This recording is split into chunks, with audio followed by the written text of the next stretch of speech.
নমস্কার বন্ধুরা, মৌটুসি রান্নাঘরে আপনাদের সবাইকে স্বাগত। আপনাদের সকলের জন্য আবার একটা নতুন রেসিপি নিয়ে এসেছি, চিকেন ভর্তা।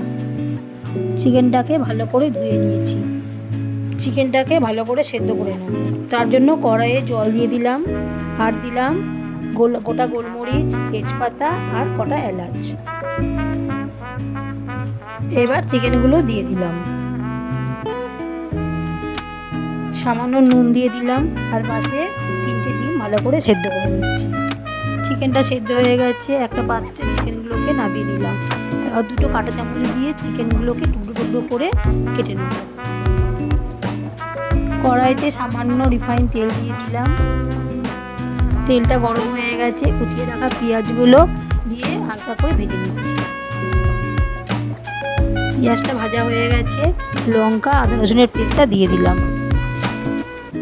এবার দিয়ে দিচ্ছি কিছুটা কাজু বাদাম, আর দিচ্ছি কেটে রাখা টমেটো। সামান্য নুন দিয়ে দিচ্ছি যাতে টমেটোগুলো তাড়াতাড়ি গলে যায়।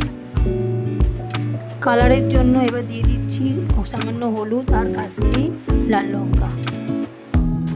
মশলাটাকে ভালো করে ভেজে নিয়েছি যাতে কাঁচা গন্ধটা চলে যায়। মশলাটা ভালো করে কষানো হয়ে গেছে, মশলা থেকে তেল ছেড়ে দিয়েছে। এবার চিকেন সেদ্ধ করা যে জলটা আছে ওটা অল্প একটু দিয়ে দিলাম। মশলাটা হয়ে গেছে, এবার মশলাটাকে একটু ঠান্ডা করে নিয়ে মিক্সিতে পেস্ট করে নেব।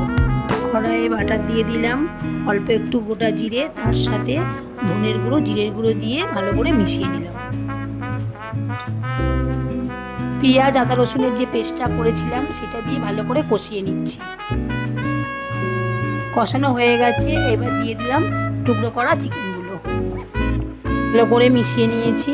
টেস্টের জন্য দিয়ে দিলাম কস্তুরি মেথি, ধনেপাতা কুচি, ফেস ক্রিম আর কেটে রাখা ডিম। রেডি হয়ে গেছে আমাদের চিকেন ভর্তা। আমার এই রেসিপিটি যদি আপনাদের ভালো লেগে থাকে অবশ্যই লাইক, কমেন্ট আর শেয়ার আর একটা সাবস্ক্রাইব। যারা আমার ফেসবুক পেজ থেকে দেখছেন তারা একটা ফলো করে দেবেন।